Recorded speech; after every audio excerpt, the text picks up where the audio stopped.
आज इमारत शरिया में विभिन्न तंजीमों के ओहदेदारों से मुलाकात हुई। इस मुलाकात में इमारत शरिया के मौलाना शिबली कासिम साहब, जनाब फहाद रहमानी साहब, जमीयत उलेमा बिहार अरशद के सचिव डॉक्टर अनवारुल हुदा साहब, जमीयत उलेमा बिहार महमूद के मौलाना नाजिम साहब, जमीयत इस्लामी बिहार के जनाब कमर वर्सी साहब, जनाब जियाउल कमर साहब, जनाब शौकत अली साहब, बिहार मोमिन कॉन्फ्रेंस के जनाब मौलाना अबुल कलाम कासमी साहब और इमारत शरिया के अन्य ओहदेदार मौजूद थे। इस दौरान पप्पू यादव वक्फ बोर्ड संशोधन बिल के विभिन्न पहलुओं पर विस्तृत चर्चा की।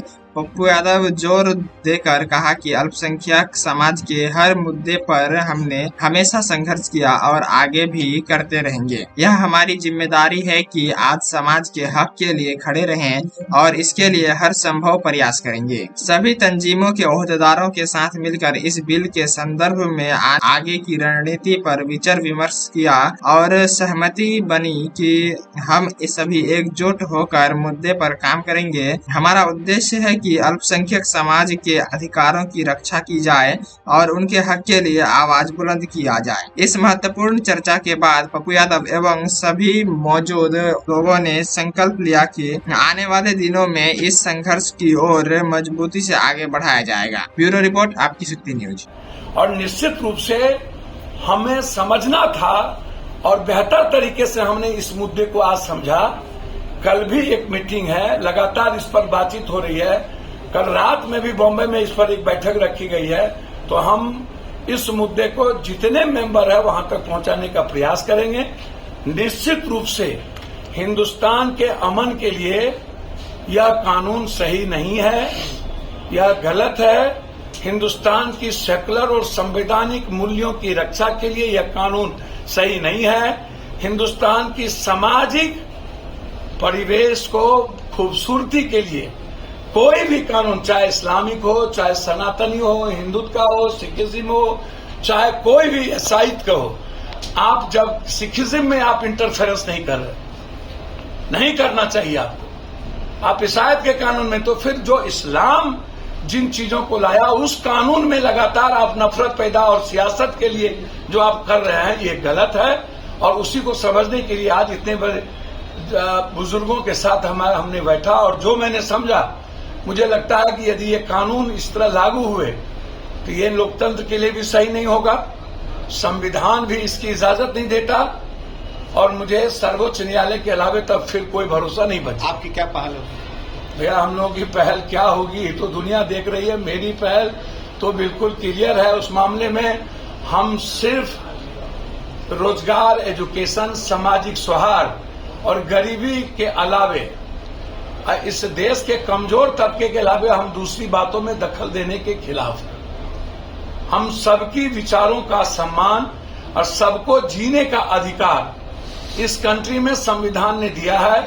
उसमें किसी भी तरह का अमेंडमेंट करके दखल नहीं देते हुए नफरत की राजनीति की कोई गुंजाइश नहीं होनी चाहिए।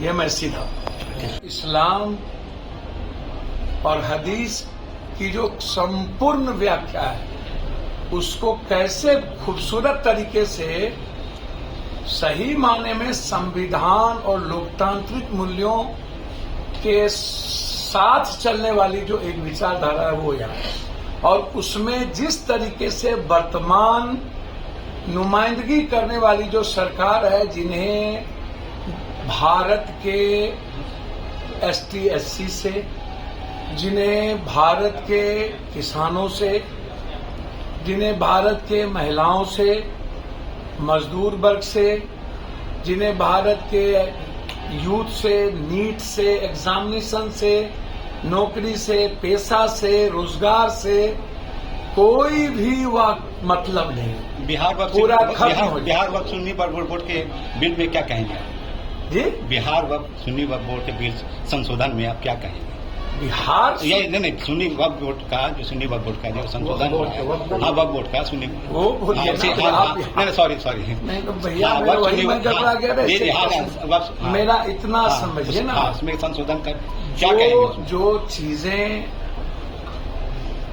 देश के सबसे बड़े ऊंचे पार्लियामेंट में लाए गए, तो ना उन्होंने किसी भी इदारा से ताल्लुकात रखी, ना उन्होंने किसी भी बड़े इदारा के सामूहिक लोगों से लंबे समय तक ना तो कोई भी कानूनी या नहीं तो संवैधानिक तरीके से उन्होंने कोई अप्रोच किया, ना उन्होंने बातचीत। आप मेरे लिए कोई कानून बनाएंगे तो मेरे इदारे से या मेरे प्रभावित करने वाले भाई जो लोग हैं इस देश को जो कंडक्ट करते हैं उसको बुलाइएगा ना, उससे बात करिएगा ना।